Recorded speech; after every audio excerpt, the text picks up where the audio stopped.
Why does Angela Merkel have the politics of letting refugees come in and destroy her country/continent? Does she have an alternative agenda? Is it true that refugees could have been and were taken care of in camps within Syria and did not have to flee into Europe? That is from Allison. Hi, Allison. How you doing? Fine, how are you? You're not fine. No, Not with that question. no. We must start with honesty first and foremost. How is life in Germany these days? Well, actually, I've moved from Germany back to the States. Okay. So then you are fine. My apologies. Yes. I didn't like what I was reading, and I felt as though I was living in two worlds because what I would read on the internet really was bad, very bad.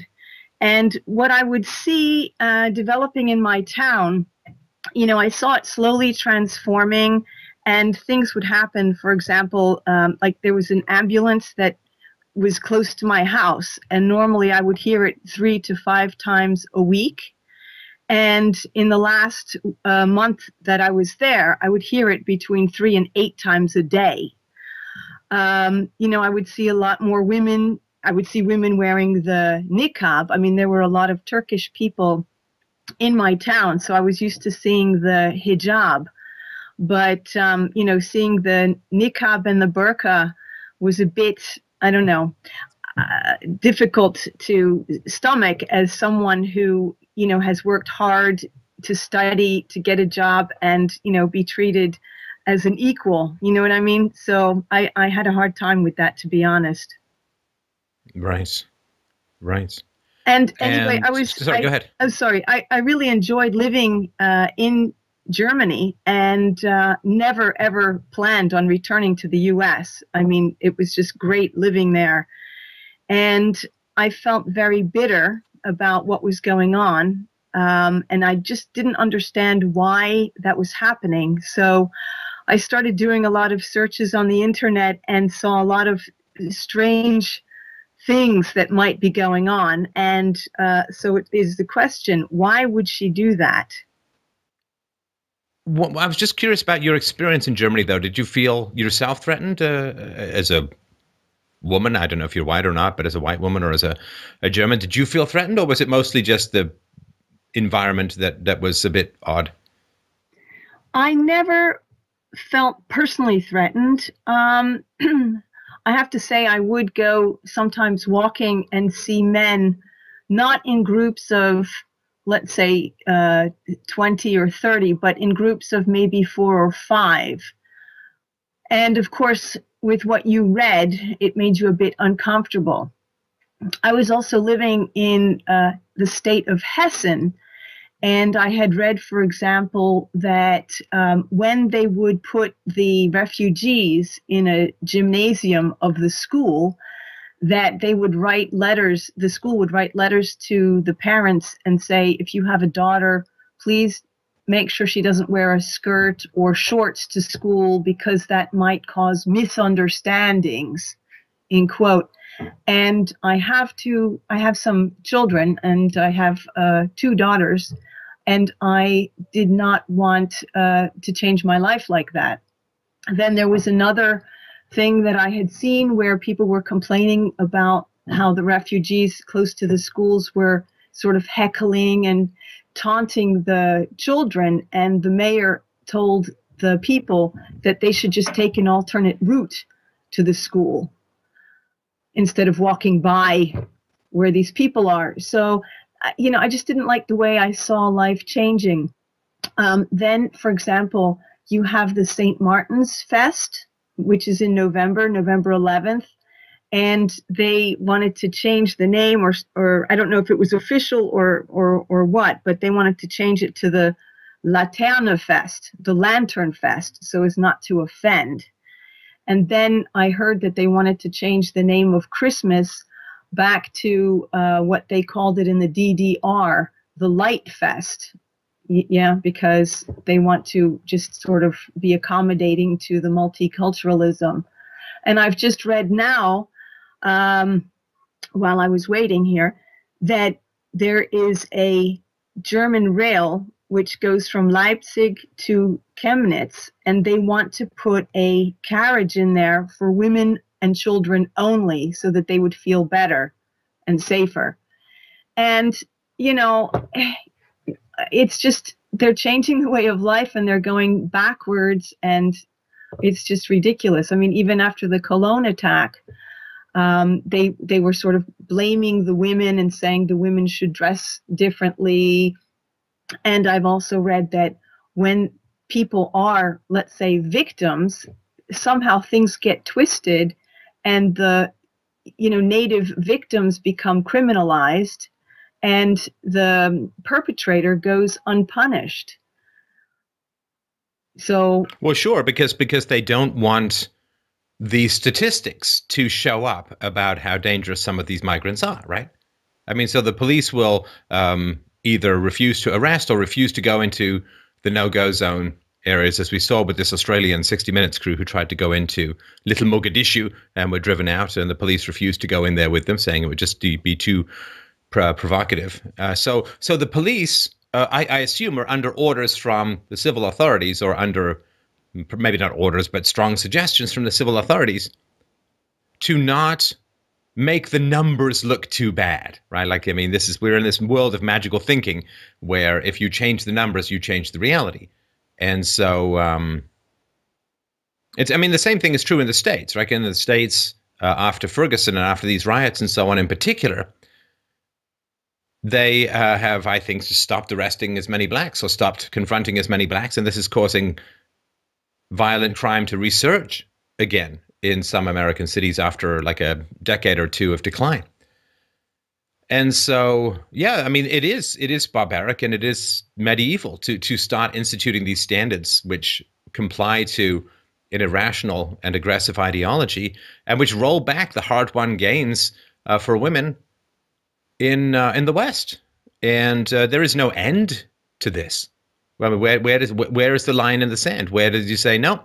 It's time for you to adapt to our country. If I move to Japan, I don't get to demand that everyone in Japan just speak English and give up Japanese, right?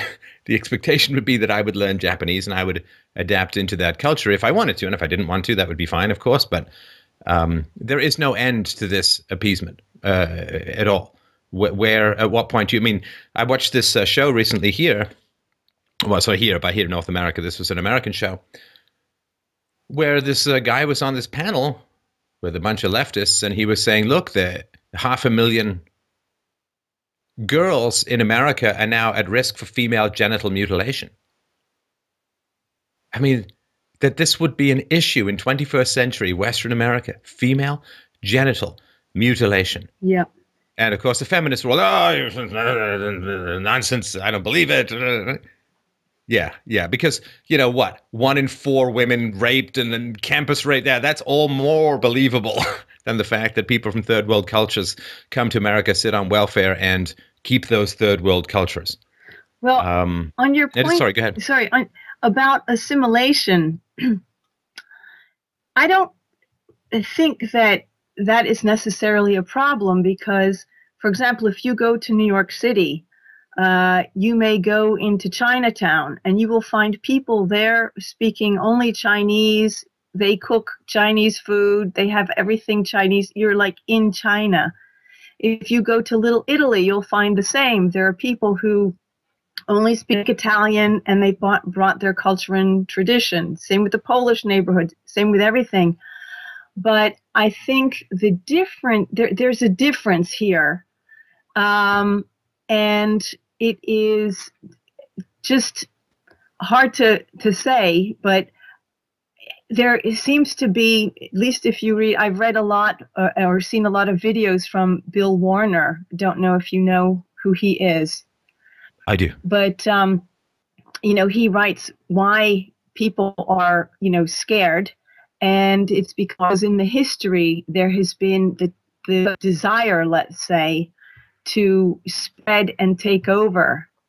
And, whereas an Italian who wants to feed you pasta and pizza is not a threat, you would find a lady wearing a burqa who's going to potentially change people's perspective on how women are regarded, that is in a way a threat to your, let's say, the world the way you see it, and would cause a paradigm shift in your way of viewing life and acting and everything, which is very significant and, backwards.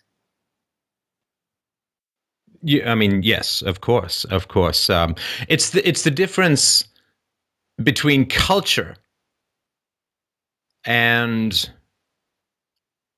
dominating ideology.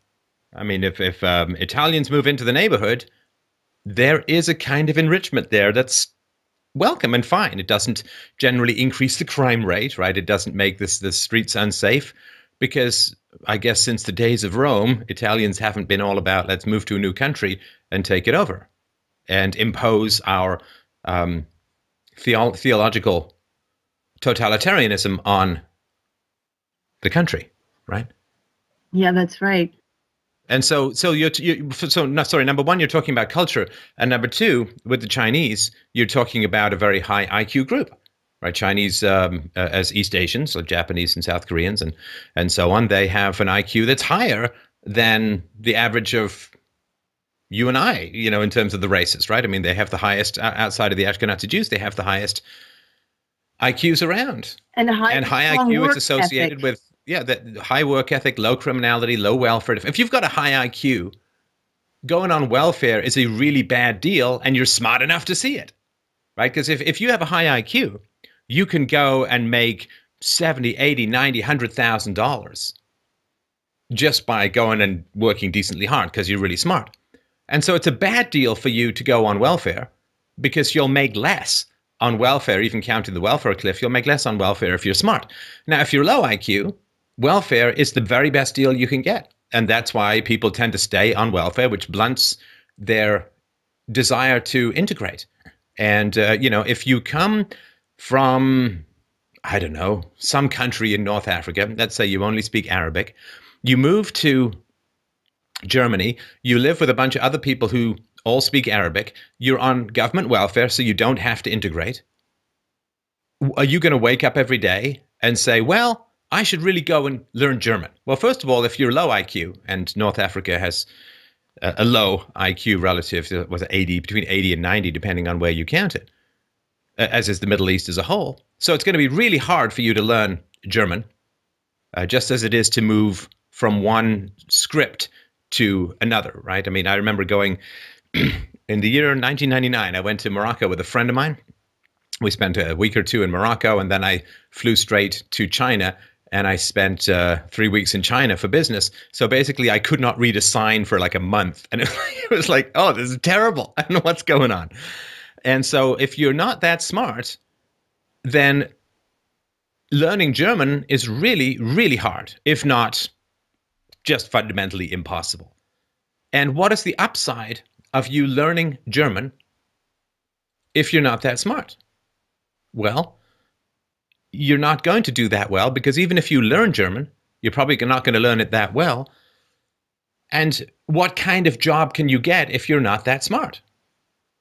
Yeah. I don't know, maybe you could be a janitor or a busboy, but you're not going to, after all this effort of learning German and trying to integrate it into the culture, you're not likely to make as much, or at least any more, than you get on welfare. So the whole system is rigged and designed for these migrants to fail foundationally and fundamentally. The only way that groups can integrate into a culture is through the economic incentive of participation. And welfare completely takes away that economic incentive. Say, well, it was a nation of immigrants in the 19th century, and we're all immigrants. Yeah, before there was welfare, before there was free healthcare, before now they want free dental care. Like, it doesn't work. It is setting up a massive group of people to fail. Whereas if they were to go into a Middle Eastern country, like if a lot of the Syrians were to go, as the religion is compatible, the climate is compatible, the language is compatible, if they would go to Saudi Arabia, they would do pretty well. They would do it. This is cruelty in the extreme. Yeah. You don't take some black family from Detroit and drop them in Beijing and give them welfare and expect them to do well. It doesn't work. And so this is a massive setup for catastrophic failure. And we can get into the reasons why, but it's different than high IQ Chinese people coming, because the high IQ Chinese people, yeah, the first generation are probably going to stay in Chinatown. But the second generation, who grow up speaking English, are going to gain far more by economically integrating into the society as a whole than staying in Chinatown or staying on welfare. That is not the case with low IQ populations. And remember, the smartest people in the Middle East left the Middle East a long time ago. All the good sips of coffee from the Middle Eastern cup were taken long ago. We are down now to the dregs. You know, there's an old saying, as I mentioned before, about the Jews in Europe, and the pessimistic Jews left Europe and got to America, and the optimistic Jews ended up in concentration camps. And all of these smart, able, well, the vast majority of the smart, able Middle Easterners left decades ago and are already in the West.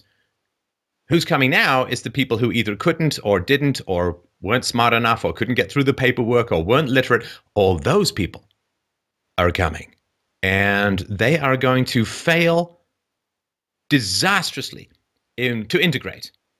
And what that means is they're going to scream racism until they take over. Yeah, the other issue is that, we were talking about the other cultures. They are also respectful of law. They recognize that when a policeman comes, you may be angry that the policeman is coming because you went through a stop sign or something, but you recognize, well, I actually did something wrong, and you stop and you talk to the guy. But what these people are often doing, I mean, you've seen pictures of Molenbeek and what is that in Sweden and all that, they're throwing rocks and stones and, little explosives, Molotov cocktails and whatnot. And that is, of course, what's happening in a city. But I had a friend who was a teacher, and she told me that they were teaching an ethics class. And some of the children, who, of course, were Muslim, they pushed the books and threw them on the floor and said, oh, this doesn't pertain to us because it's not our law. And if you have a problem with that, you can go talk to my father. So right. They just don't respect the law. And in a civilized country, you have some fundamental values that you share, which makes the society work. And the basic one is that you respect the law. Well, but they do respect the law. It's just not Western law. They respect the writings of their holy books. They respect the teachings of their elders. They respect their tribal traditions. They have no respect for Western law. And why would they? They're not about to follow Western law any more than I'm about to start taking my orders from an imam. And of course, they have a particular theological perspective. Of course, not all, and depends on your interpretation, but a lot of them have this particular theological perspective that it is immoral. It is immoral to follow Western values.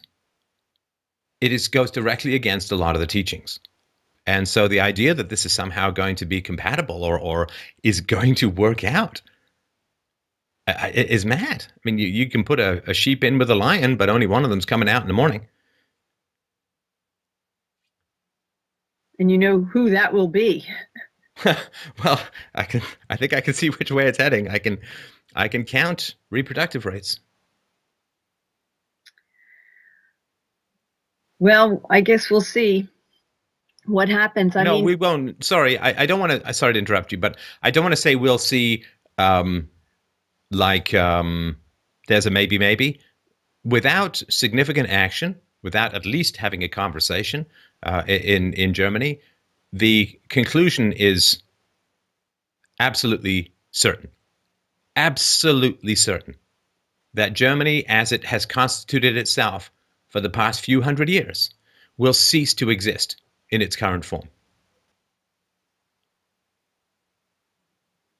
Will cease to exist. There's almost no question of that. And unless you do something, unless Germans do something. Well, I think there's no possibility. Germans are having what, 1.2, 1.3 kids per family, per couple? that's And right. a lot of the immigrants are having 3, 4, 5, and so on. By 2020, Germans 18 to 30 are going to be in the minority relative to everyone else. Like, it's simply numbers and aggressiveness of purpose. So there is no, it's not a let's see. I mean, I really want to make that point clear. Because the let's see is part of the passivity that is the problem. Well, I was trying to be optimistic. No, But do not be optimistic in the absence of numbers. No, well, I'm actually not optimistic. That's why I left. Right. So don't, because people in Germany are gonna listen to this. Right. And if you say, well, we'll see, you're giving them an out. Well, cross our fingers, I'm sure everything will be. No. The numbers are very clear, and Islam has taken over, what, 60 countries already? Oh, but not 61. No way. Why would they do that? Well, for the last, they have a vision that people in the West have a tough time understanding, because people in the West generally do not have ethics that require self-sacrifice. They don't have a larger vision of where their life is, where they're going. They don't feel that they're part of anything bigger. They don't feel like they have any particular values that have been handed to them that they need to fiercely preserve, protect, and expand.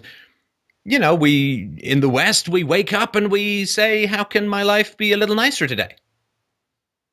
And that's where appeasement comes from. How can my life be a little bit nicer today?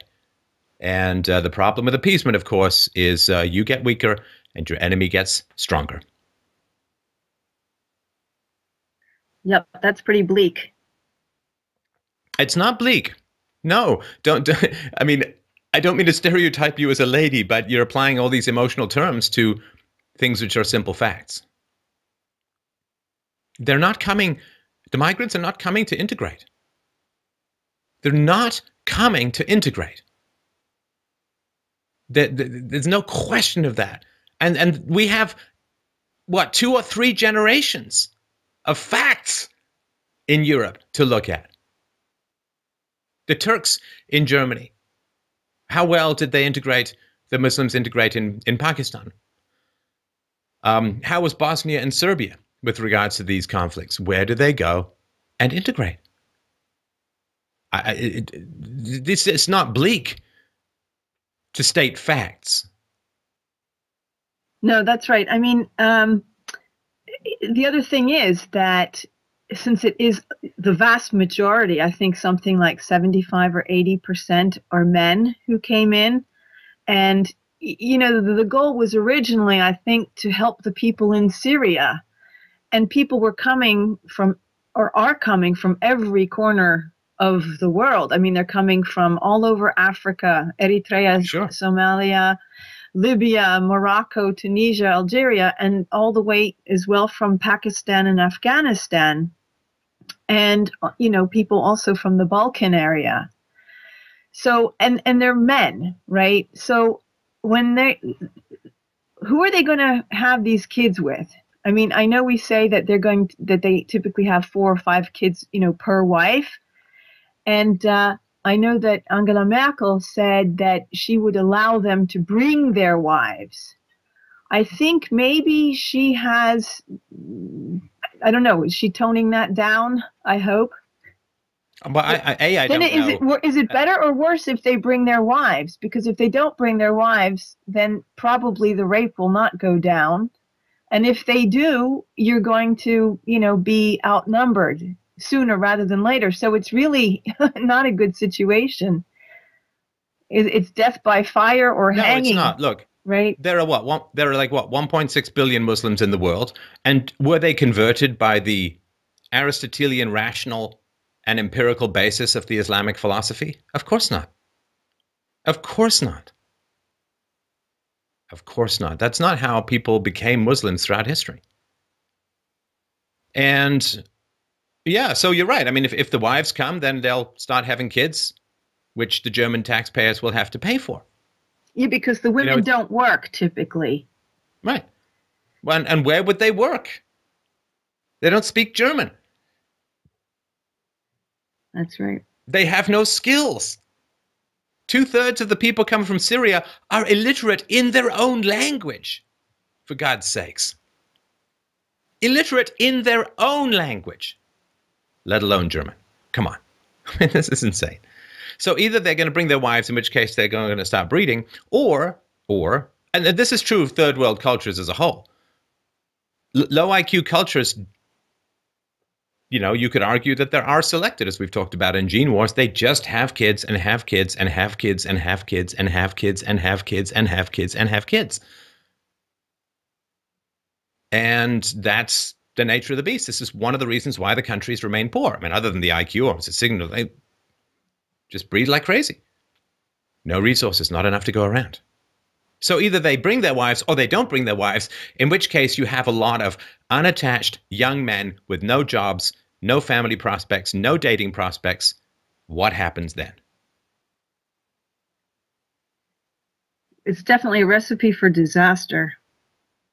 Oh, absolutely. It is. And this is what I've been saying. We started doing IQ years ago. And it's hard for people to grasp. It's hard for people to grasp. Human biodiversity is a challenging topic. It's challenging on the left because everybody's supposed to be shaped by economic forces and everyone's supposed to be this clay that you can mold into whatever you want. So the left doesn't like the fact that there seem to be hard limits to abilities between ethnic groups. And the right doesn't like it because they tend to be more religious and everyone's made in the image of God. So both the left and the right reject the human biodiversity that comes from 50 to 60 to 70,000 years in wildly disparate environments, which is exactly the kind of evolution that you would expect. So you have this weird unity between the left and the right to reject human biodiversity, differences in strengths and weaknesses, abilities and limitations between races or ethnicities. It's one of these weird ways in which both the left and the right completely agree for vastly different reasons. And it's because on the left, they want to be able to save your wallet by giving you money, and on the right, it's because they want to be able to save your soul by giving you Jesus. So this is one of the reasons why it is very hard. It's like Moses parting and walking through you gotta really fly through these narrows between the left and the right to try and get this information out.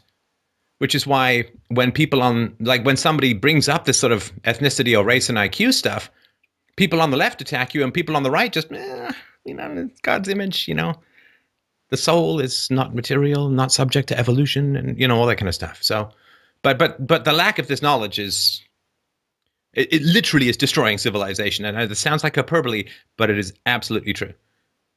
Because by inviting a hostile culture, low IQ population into the country and paying for them. See, it's bad enough that the German taxpayer is being forced to pay for it. That is insult to injury. It is disaster. And I was thinking about this today. I can't think of any circumstance under which there's any genuine self-interest that is served by the German population or the European population of having these groups come into their country with the welfare state as it stands. Again, no welfare state, no state. People can go wherever they want. I don't care. But this question of IQ and respect for law is very important. And it's not just the Middle East. There's studies out that the American blacks, particularly black males in America, resist arrest 9 times more than white people. Resist arrest 9 times more than white people. And then are shocked when some of them get shot by police. It's like, well, I don't know what to say. I mean, I think if you're smart, you go, well, if I resist the cop, bad things are going to happen, and also you have more to lose if you're smart and you get in trouble with the law because it harms your employment opportunities, Whereas if you're going to spend your whole life on welfare, what does it matter? You're never going to really apply for a job anyway. So what does it matter if you have a record? So no, I think we've got to not sugarcoat this stuff at the moment, because I don't think it's too late if people really wake up and wake other people up. But if it's like, well, let's see, or maybe something great will happen, a miracle occurs. Yep. You know, there's an old, I'll stop in a sec, but there's an old cartoon, which is a guy who's he's working out a giant solution on a blackboard, and he's got the answer. And right in the middle, there's a little cloud, and it says, here, a miracle occurs. And the guy who's looking at this solution says, I'd really like it if you could explain to me this part a little more. And it's like, let's jam all these incompatible high IQ, low IQ, Christian, atheist, agnostic, Islamic, let's jam them all together and force the native Germans to pay for the immigrants so that they don't have to conform. Let's put all this together. Then a miracle occurs. And you know what I mean? Like, can we go to this miracle occurring bit? Let's find something in history. And the frustrating thing is Angela Merkel herself said in 2010, multiculturalism is a complete failure. And then? Well, you know, she sort of sold or tried to fool everyone or whatever. I mean, she didn't fool me. That we had to let the refugees in because there was this demographic problem in Germany that, you know, the birth rate was so low that we needed to bring people in that they were going to tax when they work and get jobs, and they're going to pay for it. Well, I mean, come on. Yep. But they can't read, they don't speak the language, and they hate you all. No, but don't worry, we'll be able to get lots of money from them. Yeah, no, that, of course, that was ridiculous. And I don't know if people really believe that. I mean, it's lunacy. But I had a friend who was very, very Christian, and I would call him a very good Christian, too. And he told me, oh, I'm doing everything I can to help the refugees. And I think that we as Christians have to do that. And I said, well, you know, they're dangerous. I mean, there are some dangerous elements in the refugees. You don't know who's coming in. There's a potential for terrorism. I mean, Saudi Arabia and the other countries, again, I was trying to not be as, you know, pessimistic on the outside as I felt on the inside, but as I felt on the inside, it made me leave. So I speak louder with my feet than with my words. But I mean, not even the, you know, Saudi Arabia, Kuwait, and I forget the other ones, they won't even take in refugees because of the risk of terrorism. And my friend said to me, oh, for me, it doesn't matter. We are Christians and we've got to help every one of them. And, you know, I'm shaking my head because, you know, economically, you can't do that. If you are the only lifeboat and you go by a sinking ship with 100,000 people, your boat is going to go down if you try to put everyone on board. And then you help nobody, not even yourself. So. Well, and hang on a sec, because you said a lot there. And first of all, Jesus was fairly against the welfare state, because Jesus said, who am I to redistribute your resources? And what he meant by that was that for something to be virtuous, it must be voluntary. Must be voluntary. You cannot achieve virtue at the point of a gun. That's the socialist fantasy, and Jesus specifically rejected that. That's why there are 10 commandments, and the only commandment is one commandment, obey the government, right? That's the totalitarian model. But Christianity appealed to the conscience of the individual, prior Calvinist caller notwithstanding. And so there should be no compulsion in the matters of charity. So if this guy wants to help them, great. He should send money. He should go over. He should do what he wants. But he cannot force other people to follow his moral conscience. Now, I said years ago in the against me argument that statism, having a state, means you will have guns pointed at you in violation of your moral conscience. And this guy, by saying we must help them, it's sort of like someone saying, wow, I'd really like to go out and get a girlfriend and have a great relationship with her and love her and have her love me back and have great sex and all that. So I'm just going to go out and rape some woman. And it's like, these two are not the same. So saying, well, I'd really like to help people, so the government should point guns at everyone, extract money from them, bribe people, refuse to enforce the law selectively. I mean, god damn. Why the hell, Allison, should migrants have any respect for German law when Germans have no respect for German law? And I never thought I'd really say that about Germans, but Germans have no respect for German law. According to the law, refugees must take up residence in the first country they come to. They can't. It's not a buffet in Europe. You can't pick and choose. Germany, one of the big problems with German history is they've got no access to the sea. So all the migrants who come to, almost all the migrants who come to Germany are coming to Germany illegally. So the only reason they're there is because Germans have, and the German government and the German people have no respect for their law. And then they say, well, they have no respect for our laws. It's like, well, they're here because you have no respect for your laws. So how on earth do you expect them to have respect for them? Well, that's true. Now, you wanted to know the why. Is that right? Exactly. Why? Right.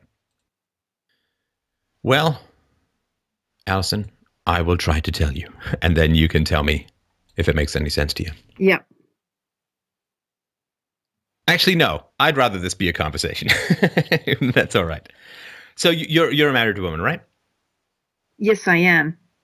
Okay, and do you have 2 kids? No, I've got 3. 3 kids. Okay, good. Somewhere out there in the alt-right, someone is cheering. And having had pregnancy and childbirth, and I assume you breastfed, is that fair to say? Yes. Okay. Can we say that you were just a little bit economically unproductive during this time? Yes. Or which is to say, you were being very economically productive. It's just that your economic productivity won't show up for 20 years till your kids are out there making money, right? Well, I worked. I mean, I went to university and I got a master's degree and I had a job for many, many years. And all my children came, late, but I paid a lot of taxes. And yeah. So. And how long have you not worked for? Or if you're not working now? 2 years. And I'm trying to figure out, you didn't have 3 kids in 2 years, did you? No. Otherwise, I assume you're doing the show standing up. Yeah, no. Right. So you were, to a large degree, dependent, as Blanche Dubois says, on the kindness of strangers, but not really strangers, your husband, right? You were dependent upon the resources your husband was providing while you were having kids and breastfeeding and all that, right? That's right. I mean, I worked as well while I was raising the kids, but not when they were little. Right. Not when they were babies. Yeah. Right. And even if you go to work, again, if it shakes out the way that it does in most families, even if you go to work, somebody has to be available to pick up the kids, or if there are emergencies or dentists or doctors or whatever, right? I mean, that you're limited to some, obviously, because you've got kids.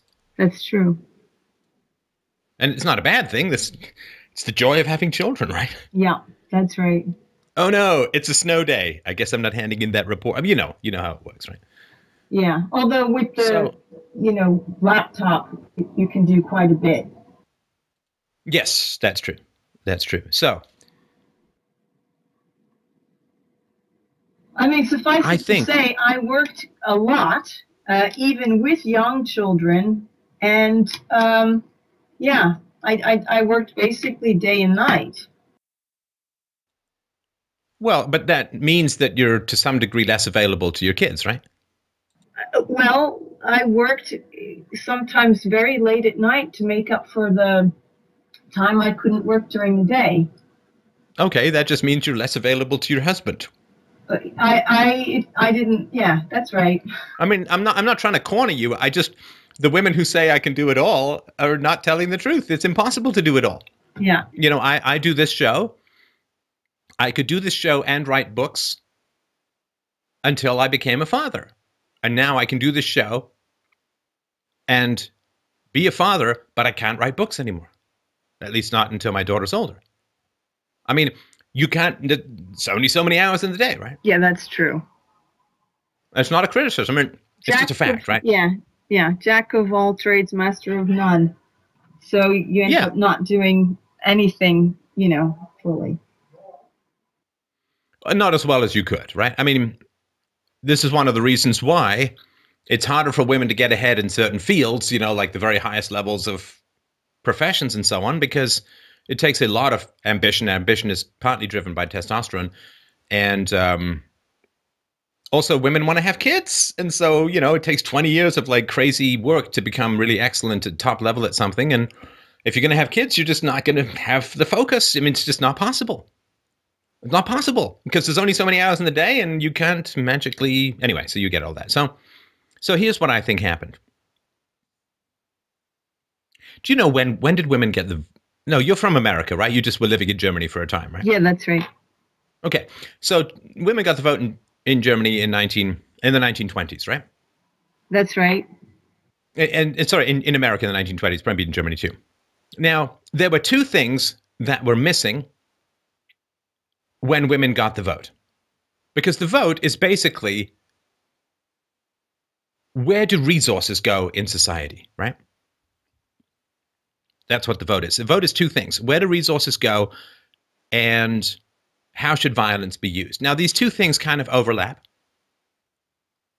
But I think of it as the cheddar and the gun, right? The cheddar it's a slang for money, but the cheddar and the gun. Now, the cheddar is where do all the resources go in society? And the gun is, how is violence used in society?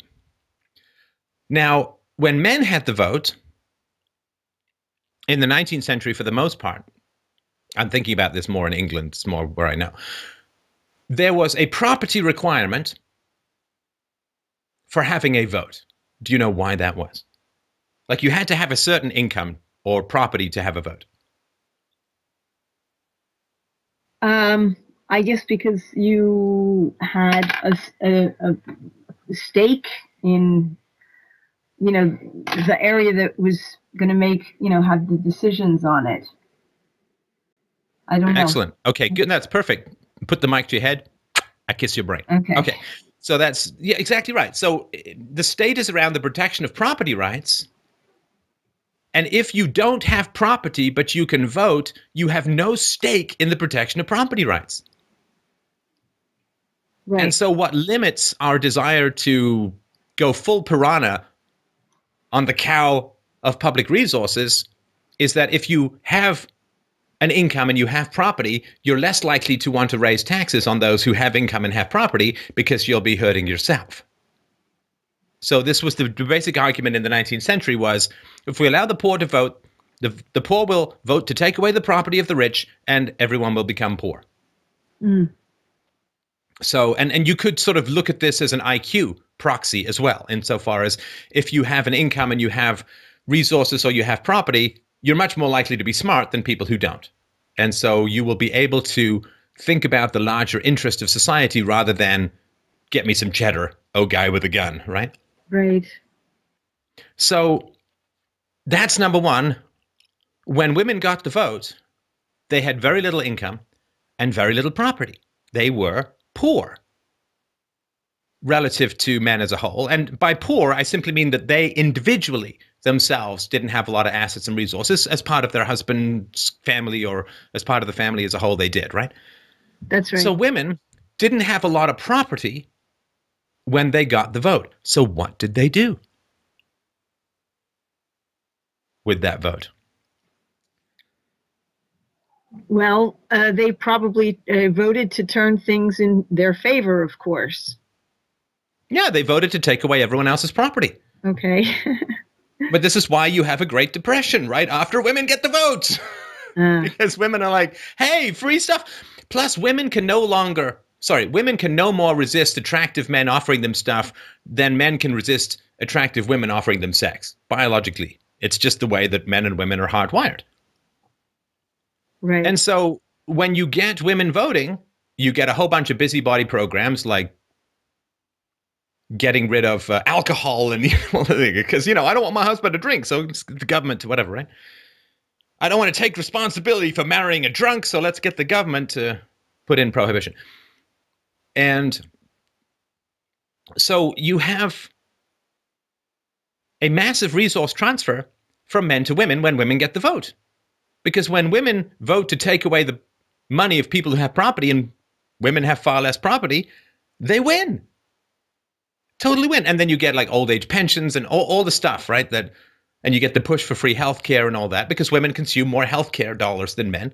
And women generally take care of the old and women outlive men. So you get all of this socialist crap going on because women are getting free stuff at the expense of men. Yeah, but don't you think that, for a family unit to work, that's not a bad idea? What's not a bad idea? Well, I mean, presumably, back then, a woman was married because if she wasn't, she was considered an old spinster if she wasn't married by the time she was 25. So you did have a family unit, typically. And if a woman inherited the man's, property, in the end, it's good because then she could use it to take care of her children. No, I agree with all of that. I absolutely agree with all of that. And those trends still remain true today. Right. That women who are married to men with property tend to be more conservative or more Republican or more on the right. Whereas the women who are either single or the women who have bad marriages and so on, right? So when women got the vote, women very quickly found that the state was a more reliable provider than an inconstant man, right? Right, okay. Right? Yeah. And then, so we'll skip over World War II, we'll get to that in a sec. So then, of course, after World War II, in the late 50s, early 60s, women get the pill. And so finally, after, 4 billion years of evolution, finally control over the eggs of a species. And feminism arises at the same time as women control their own sexuality and no longer need men to provide for them because they can get their resources from the state. And this is true even now, like men pay a lot more in taxation than women do. Men make more money, they accumulate more money, they have more resources, they work harder in general than women do, at least at paid labor. Women, of course, work much harder around the home and with raising children and so on. And in England, even now, women pay 60% less money in taxes than men do. And so women got the vote independent of their need to protect their own property in the moment. And again, the smarter women knew that raising taxes would cut down their husband's property, which would reduce their inheritance. And I get all of that, but, that's... Well, if everyone was smart, maybe we could have a state. But, they're not, men or women. So that's number one. And number two is that women got the vote, which originally was supposed to be for men because men were subject to the draft. And so they said, look, because men can be subject to the draft, men can be forced at gunpoint to go off and fight for the state, men are going to be very interested in matters of the state. Because A, they have a lot of property, so they're going to care about maintaining that property. They're going to be very interested in government because their property can be threatened by bad government policies. And number two, if governments screw up, men literally have to march into machine gun fire.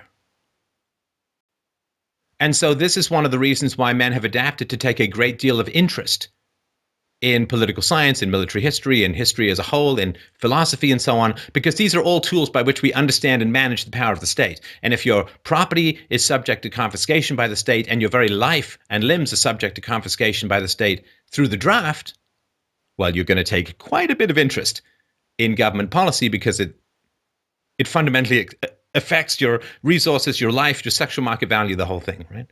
And this is why there are so many more men, one of the reasons why there are so many more men than women interested in things like political science, at least the way it used to be taught, not this modern garbage, and history and philosophy and all of this kind of stuff, because that's how men protect their interests from the power of the state. Whereas for women as a whole, the state is free cheddar.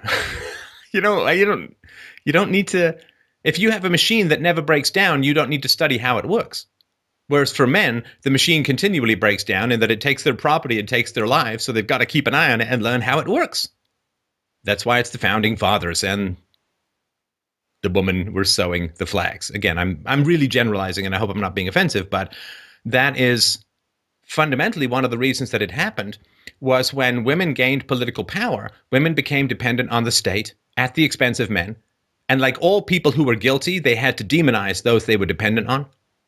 And that's why sort of hostile to men feminism came along, because women were becoming increasingly predatory on men. Insofar as if a woman goes to the state, if a woman goes to the politician and gets money from men through political force, she is receiving the benefit of taking money from men, but without actually providing the benefits back to men, right? So, I mean, I assume, and you sound like a great woman to me, but I assume that when you were home with the kids, you worked hard, right?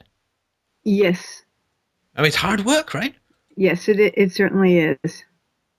And you maybe around the household, maybe around the bills, but you, I mean, I know this. I'm married to a hardworking woman. God love her. And you don't, it's not soap operas and bonbons all afternoon on the couch for you. I mean, you're not brushing the Cheeto dust off your boobs when you get up at 4:00 in the afternoon. You get up with the kids and it's all day, go, go, go, right? Yeah, definitely. I mean, I sort of feel like my days, sometimes it's like, well, most times it's like I'm loaded up, I'm shot out of a cannon, and I just land in the bed, 16 hours later going, I don't know, something happened. It was pretty cool, but I don't know what it was. So your husband paid for a lot of your bills, right? Your husband, when you weren't working, when you were home, your husband paid your side of things, and you provided fantastic, wonderful services back to him, right? Yeah, I mean, more or less that's true. But and I'm not I can talking tell about you, sex. I can tell you that my husband, on days where I left him with the 3 kids and did my own thing, he told me how he preferred, how he thought it was easier to go to the job than do this thing. So, yeah. I can understand that. Yeah. No, well, you know what it's like. I mean, I'm a stay-at-home dad. There are times when it's like, it's 2:30 in the afternoon. I love my daughter. She's a great company, but, she's young and I want to think about other things. But, it's like 2:30 in the afternoon. You're literally saying, okay, how many hours till bedtime? And it looks like a bit of a long desert to get to that oasis of putting them in bed, right? Yeah. So no, and with 3, like, I mean, Lord, my hat is off to you. I mean, that's, 1 is a challenge. 3 is, I can't even imagine. Well, there were, the last was a batch of 2, so that was unexpected. Oh, twins! Yeah, that's right. Oh, they're totally easy, I hear. No, I'm kidding. Yeah. What is it? They each cry each other to sleep and awake in opposite times? That's right. Yeah, okay. So I see your point. You're saying that if you bring in other people, they're going to do the same thing from a different culture. I mean, it happened with. No, hang on. Sorry, let me finish up, and then I'll be quiet. So, because women got the vote without being subject to the draft, they can afford to be sentimental in matters of combat because they're not subject to the draft, and also. Biologically, and this is going way back. This is going back to like simian, ape-like monkey times. The traditional result of a conflict between 2 tribes, whether they're people or monkeys or whatever, the traditional outcome is if you're in tribe A and tribe B, and tribe B attacks tribe A. If tribe B wins, the males of tribe A are killed along with the children, and the women are taken, the females are taken for reproductive purposes. And so a woman, obviously, a female ape, or she loves her husband or whatever, but her genes aren't going to end if the battle is lost. Her genes will survive. And the argument could be made that her offspring will be improved because the tribe that won is more reproductively or is more martially or is more successfully fit than the tribe who lost. So there's actually kind of a weird, creepy, nasty, rapey upgrade for the woman or for the female ape if the males around her are beaten by other males. Whereas, of course, males are very concerned about incursions and intrusions and borders and so on, because if they lose the fight, they're dead. And their children are dead, so their genes end completely. So genetically, women, of course, have an incentive to be concerned about incursions, but it's not a foundational biological incentive in the way that it is for men. And so when women take over the voting, and women in the West have taken over voting, they vote more, they're more active in this. Women have taken over the voting. And, I mean, Alison, you and I both know, you know this as well as I do, that if push comes to shove and fighting breaks out in Europe, who's going to fight? Who's going to have to fight? Of the men. The men. Absolutely. And people make a lot of sounds about, well, we get women in combat. It's, come on. Come on. I mean, that's silly. The men are going to have to fight. And women don't have the same imperative to control borders and to be concerned about intruders. They just don't. Now, there are tons of exceptions. You please understand, there's lots of exceptions to them. And Margaret Thatcher was a staunch British, or UK, was staunch English nationalist. And so, I mean, tons of exceptions. I'm just talking the bell curve in general. So the sentimentality of women and the lack of threat that they experience relative to men when it comes to incursion is very significant. Because when I was a kid, I don't know if you ever heard this, you obviously sound a lot younger than me, but when I was a kid, do you know what I heard? Maybe you've heard this too. Boy, Alison, if only women ran the world, it would be a paradise. There'd be no war, there'd be no hunger, everybody would take care of each other. It would be lovely. Did you ever hear that when you were growing up? Oh, yeah. I think Merkel has thrown that all out the window. Sorry, what has? I think Angela Merkel has shown that she's, not competent. But it's not her. It's all of the Western politicians are responding to one thing and one thing only foundationally, and that is the political demands of women. This is just constant. And women live this consequence-free life in the West. Because if things go bad, the government picks up the pieces. If they make false accusations against men, what are the negative repercussions? What are the negative repercussions? I mean, we've got these women in Canada. I did the show on this. Jean Gomeshi, this guy, I mean, they lied under oath. Is anything going to happen to them like happened to Mark Fuhrman in the OJ trial? No, of course not. Of course not. And so women live this consequence-free life. Oh, did my husband leave me? It's okay, I'll go on welfare. And in the States, it's like, oh, am I not really going through that much of a great time with my husband? To hell with him. I'm going to go to the state and take half his stuff. If I don't like my husband anymore, I don't have to take the responsibility for choosing the wrong guy and be an example to other people on what not to do. No, I just run to the government. Consequence-free life. In general. And when it comes to the migrants, what's happening is sentimentality, niceness, a lack of resolution, and a desire. See, when women become dependent on the state, they become very resistant to manifestations of state power. Does that make sense to you? Yeah.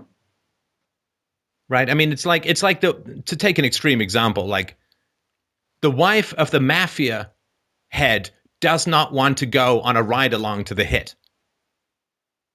Right? She wants to decorate her house. She wants to order all of that leopard skin stuff, the bad skin that they talk about in Goodfellas, right? She doesn't want to come on the ride along to the hit. So she wants to get all this free stuff. She doesn't want to see where it comes from. Right? Yeah, no, she doesn't. And so manifestations of state power are anathema to women and men who are dependent on the state because they don't want to know. It's like meat eaters don't want to go to abattoirs, right? As Paul McCartney said, if every abattoir had a glass wall around it, there would be no meat eaters at all. Everybody would become it's gross to see, horrifying to see. Yeah, definitely. So the only way to have prevented this migrant crisis would have been to enforce the laws. To enforce the laws. And what would that have looked like? I ask you that seriously. What would have happened if they had enforced the laws not allowing the migrants in? Well, I think what happened before September, September is when Angela Merkel rolled out the red carpet and said, Willkommen, right? But before that, there was a lot going on in Italy with the migrants from Africa. There were thousands and thousands of, people coming in. No, I get that. But to prevent that, sorry to interrupt, to stop that, what would be required? Well, I think, someone should have maybe put a muzzle on the Pope, who said that, not saving these people is tantamount to an abortion, right? Because he's then... No, I get all of that. That would not have stopped it.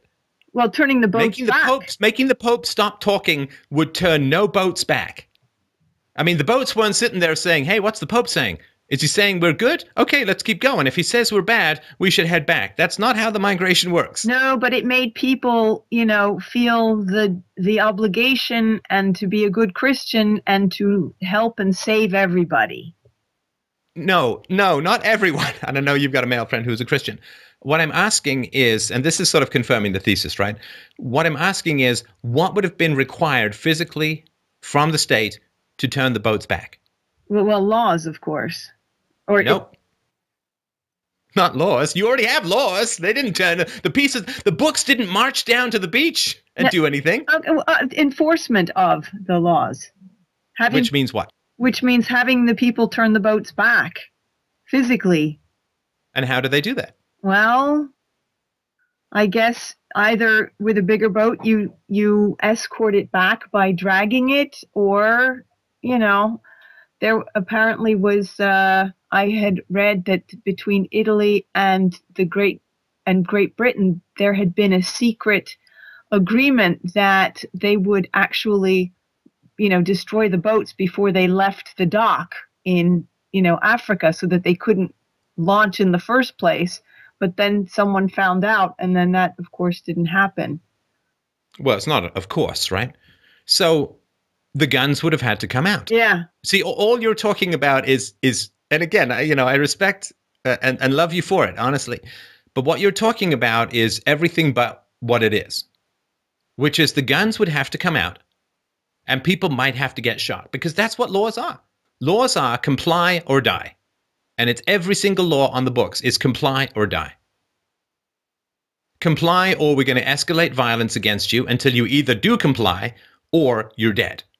Because if you resist the escalation of state force that's designed to ensure your compliance, if you don't pay your taxes and you ignore the letters and you ignore the court dates, and then eventually the police are going to come to your house to take it away. And if you defend yourself, they're going to shoot you.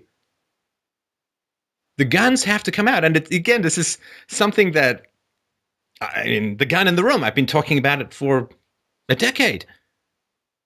And people don't want to see the violence of the state. They do not want to see the guns come out because they're so dependent on it. And they're so guilty about it. At least the case-elected ones are, although there are not many of those who are dependent. But what would have happened across Europe if someone had come and said, they just set up big machine guns? I'm not saying I'm approving of all of this, you understand? I'm just talking about this is the reality of law. And said, you must turn back or we shoot. Well, I think it's more complicated than that, because there, I think, is a sentiment that the problems that occurred in the Middle East are, partly the responsibility of actions taken by the West in Syria, in Iraq, in Libya. And so if you cause that. And then, of course, the result will be people fleeing. Okay, hang on. No, and I'm sorry to interrupt. I've heard this argument before. So then what people are saying is that their leaders are criminals. Well, right? Because, look, just because one country bombs another doesn't mean, like, England bombed Germany in the Second World War, but England didn't say, well, while we're bombing them, let's take millions of military-aged men into England because we feel bad for what we've done to Germany. So what you're saying is that it was unjust and immoral for your leaders, for the leaders in Europe. It was unjust and immoral for the leaders in Europe to destabilize, to arm, to bomb, whatever it was, to do that to these countries. It was evil for the leaders to do it, right? Yeah, except they don't think it was the European leaders. It was more the U.S. Well, then what? Then there's no problem turning them back because Europe didn't have anything to do with it, right? Yeah, but yeah. Send them to America. No, I Let know. Americans, right? Look, I think there was a lot of public opinion, and when that little boy drowned, all the fingers were pointing at Europe, saying that Europe is not doing enough to help, and they are racist. And of course, that's a very sensitive nerve on the Germans. So that's why Merkel, threw the doors and the red carpet out. Okay, well, hang on. We'll get to the white guilt, Nazi past racism crap in a sec. Not that it's crap that you're saying it, but the arguments are.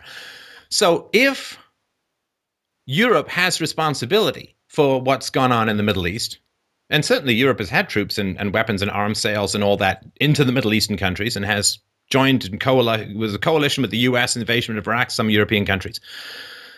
So if people feel that they owe the migrants because the European leaders were doing wrong, then the European leaders need to be tried for war crimes. And that's how you solve the problem. You don't solve the problem by importing all the victims of the European war crimes. You solve the problem by striving for justice to be applied to the European leaders who have supported immoral policies. And then you get people in who will not do those policies. And you march in the streets and you post and you argue and you debate and you do whatever you need to do to bring the war criminals to justice. Yeah, well, that never happened. And right, because it's just easier to let them. It's all about laziness and inactivity. Which is why I pushed back so hard against your let's see stuff earlier. Not that I'm accusing you of it. You obviously acted and got to the US. But this is the argument that, well, we harmed their countries. It's okay, well, either that was just, in which case you don't take the migrants, or it's unjust, in which case you have to try your leaders for war crimes and then take all their money and give it to the migrants. I don't know, whatever, right? But you can't keep the leaders in who are so immoral. They've destroyed all these countries in the Middle East. You can't keep those leaders in and then invite all the people. Like, that makes no sense at all. Yeah, then you're destroying your own country as well. Yeah. Now, I mean the Nazi guilt, and my God. Oh my God. If you're going to talk about historical guilt, over 100 million slaves died at the hand of Muslims. Where's their historical guilt? Where's their Muslim guilt?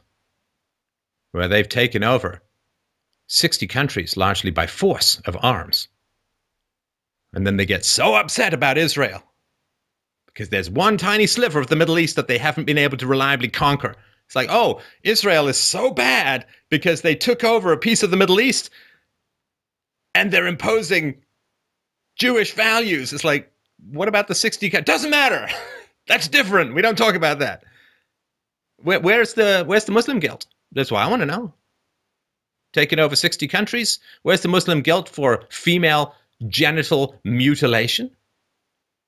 Where's the Muslim guilt for beheadings and amputations of hands? Where's the Muslim guilt for the fact that 1/3 of North African men admit to having raped a woman? Where's their guilt? Nazi crap is 70 years in the past, largely been atoned for.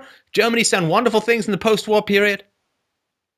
It's been the center engine growth of the Europeans sustained the European Union far beyond what its zombie monstrosity should have continued for.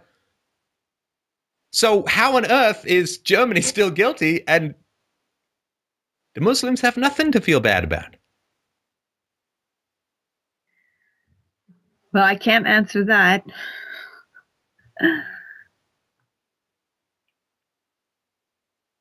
I mean, at least the Germans felt bad. Listen, I mean, I had cousins who came to visit me from Germany when I was a kid. They weren't even allowed to play with guns. There was such a guilt. And, you know, rightly or wrongly, I mean, the fact is that the Germans felt bad, to put it mildly, and reformed. Okay, that's something to be admired in a way. Yeah, I think it may have gone just a little too far, but, you know, it's something to admire in a way. But where are the Muslims? Yeah, I have to admit the Germans have gone overboard. You think? Yeah. And this is the problem, because they don't have the philosophers out there. And this is what I'm constantly nagging and negging at people to do. Okay, if feeling really bad for historical crimes is a virtue, hold that standard to the Middle East. Have they ever apologized to the black Africans? Have they ever apologized to the white Europeans for scooping up tens of millions of them and killing them as slaves? I mean, slaves in the Islamic world were treated far worse than slaves in the Americas and in the Western world. Where are all of the imams and the leaders and all getting together saying, wow, you know, we really should think about reparations. We really should something. I don't know what, but we have just done terrible stuff in our history. Where is Islamic guilt for historical atrocities? Where is the big apologies? And I'm not saying each individual Muslim in the present, but if you're going to have this standard that young Germans are responsible for what happened in Germany 70 years ago, long before they were born, where is the Islamic apologies for invading Europe, getting to Spain and the gates of Vienna and driving like the Muslim Barbary pirates, driving the Europeans inland for hundreds of years? Where's the apologies for that? None.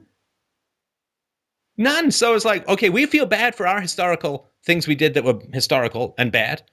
But if you don't, guess what? You're not compatible to our culture.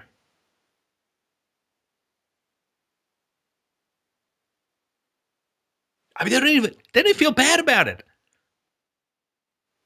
I've not seen a thing. You know, I do the truth about the Crusades. People are shocked. I do the truth about slavery. People are shocked.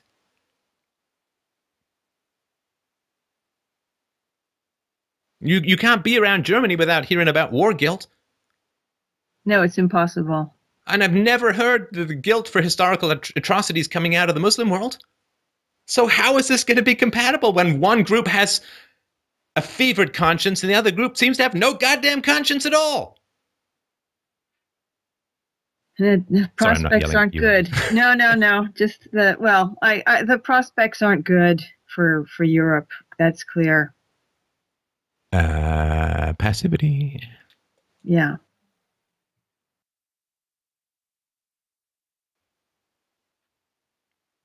Angela Merkel said in 2010, at the beginning of the 60s, our country called the foreign workers to come to Germany, and now they live in our country. We kidded ourselves a while. We said, they won't stay.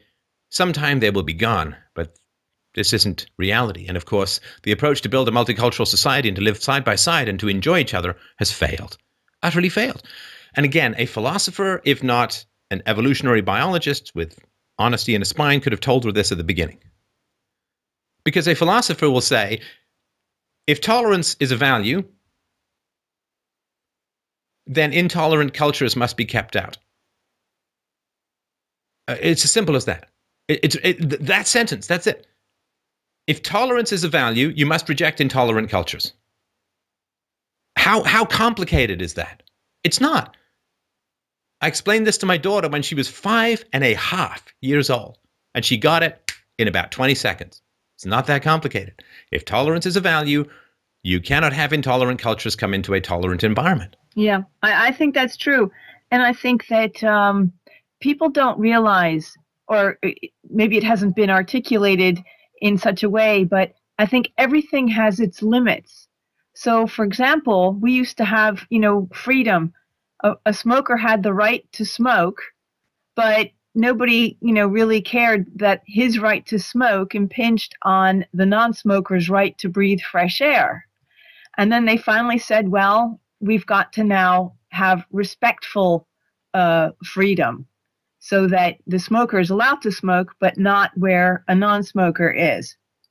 And I think that's the same with a democracy, because I've seen, videos where the refugees are screaming that the Europeans are undemocratic because they're not allowing enough of, the refugees to have their way and do this, that, and the other thing.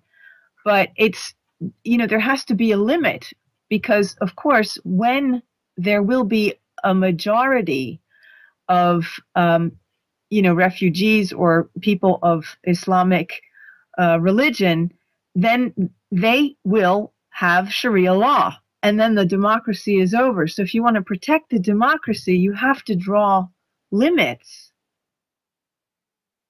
And to point the finger and say you're racist by doing that, and you're not democratic if you do that, it has to be respected that the democracy can only work in that way. But I think they know it and just want to, use the opportunity to, squash out. They know what makes white people do what they want. Yeah. How to make whitey dance. Use the word racism or intolerance or sexism. I mean, that's just how to make whitey dance. You just get the social justice warrior terms, and they've learned from the radical left, who's primed white people for that. Great. If I want resources from white people, I don't have to be so energetic that I get up and go and rob them directly. I can just call them racist. They'll give me stuff. It's a great deal for everyone except the next generation. Angela Merkel in 2015 said, "If so many people brave such hardship to come here, this is a sign of approval for us. The world sees Germany as a country of hope and of chances. That hasn't always been the case. Guilt, guilt, guilt." She went on to say, "The countries of Europe have to share the responsibility of caring for asylum seekers." Do you see all the female language in here? Brave such hardship, sign of approval, caring for them. After all, universal civil rights were a founding element of the European Union. If Europe fails to cope with this, cope is a woman's word. If Europe fails to cope with this refugee crisis, it will no longer be the Europe we cherish. Cherish. Cherish. I swear to God, if I didn't know a woman, I wouldn't even know what the goddamn word cherish meant, except for maybe a Kool and the Gang song. Well, cherish is such a chick word. I'm sorry to be so blunt, but this is not, it's the moment I hear cherish, I'm like, okay, somebody's using dog whistle for female. But I don't believe that it's a male-female thing, because I totally disagree with Angela Merkel, and my friend in Germany, who's very Christian, he totally agrees. So yeah, and I bet you he was raised by women. Well, he was raised by female teachers. He had female teachers throughout all of his early childhood. And he lives in a world dominated by female voters, where the government does what women want.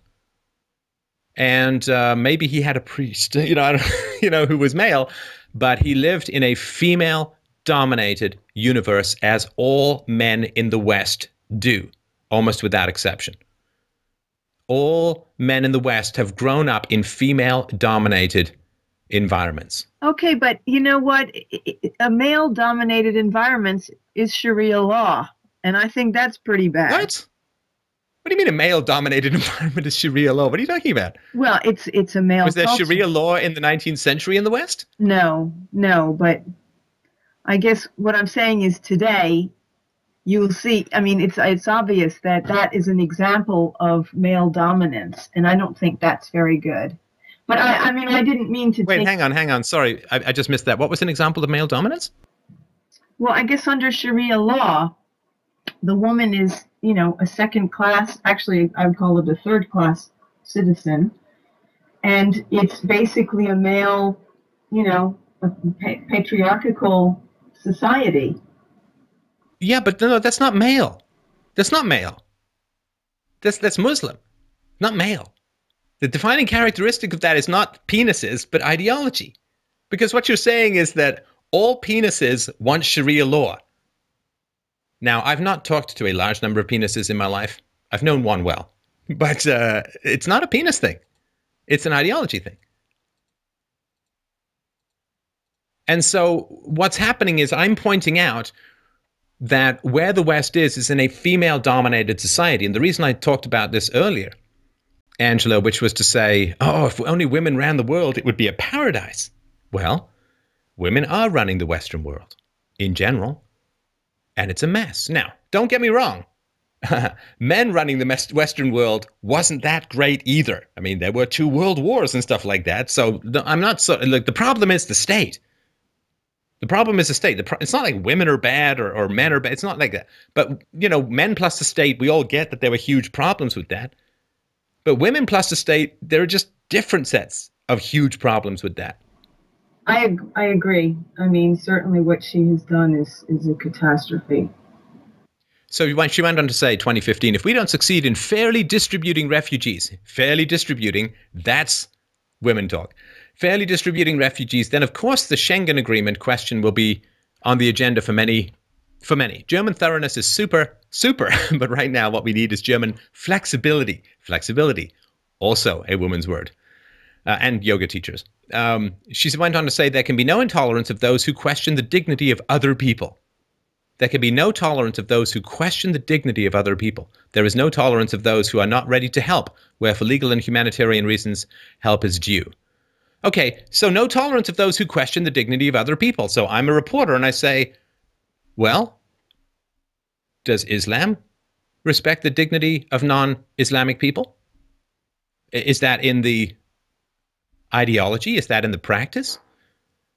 And so she would have to answer one way or the other. It would be literally, this is what's so goddamn frustrating about the world, is these can all be 30-second conversations that nobody has, that would illuminate and clarify things to the point where even a 5-year-old could understand it.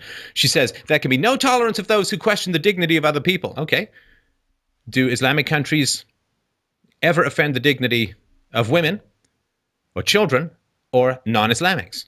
And she would have to say, well, yeah, they don't. They do question the dignity. Okay, then we can't tolerate them. You said there can be no tolerance of those who question the dignity of other people. Does Islam question the dignity of other people? Yes, so we can't tolerate them. It's simple. It's like, this is so annoying. It's not like people got to get a PhD and complex mathematical algorithms and understand the theory of relativity. This is like 50 seconds max. German President Joachim Gauck, I don't know, I think I just spit up a hairball. To understand the opportunity of immigration, more Germans need to say farewell to their image of a nation that is very homogenous, predominantly German-speaking, Christian and fair-skinned. Reality has become much more multifaceted. I think we need to redefine nation as a community of diverse people who accept common values. All right. So, the president is saying, well, they all have to accept common values. So, I would ask this guy, is it easier for white Christian Germans to have white Christian babies and to teach them German values and have them grow up speaking German and have them, same IQ, ethnicity, and so on? Is it easier to do that, or is it easier to import low IQ, rapey people from North Africa who don't speak your language, pay them on welfare, have them sit in ghettos, not integrate into the community? Is that how you get them to accept common values? Because you have a choice. Every migrant that comes in is a European who won't be born. That is a basic economic reality because resources are finite. All the money that is being shoveled towards the migrants is money not available for Europeans to have kids.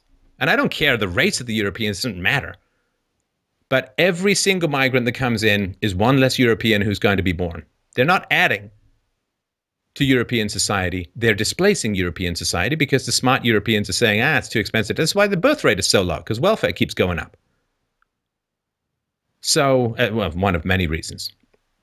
So again, these are very easy arguments to counter. This is not even philosophy 101. This is playground 100. And so the absence of philosophy, the absence of biological knowledge of human biodiversity, the absence of understanding of the theological commandments of Islam, well, ignorance, if you remain ignorant for long enough about important enough issues, nature just wipes you out. That is a certainty. Yeah. And again, I'm sorry, I certainly didn't mean to make it men versus women. And if men were in charge of the state, everything would... No, the state corrupts everyone who comes in contact with it. It just happens to be more tits, less balls who's being corrupted these days. Yeah, well, they've made a fine mess, I must say. In Sweden and Germany, it's unbelievable. Yeah. Tragic. Well, I'm not saying I'm not saying I've answered this perfectly or completely. I don't think anyone can. But this is a reasonably decent way to begin to look at the problem. Again, it's not comprehensive or everything, but I think it's sort of the important stuff that I think of. Yeah. Okay, thank you.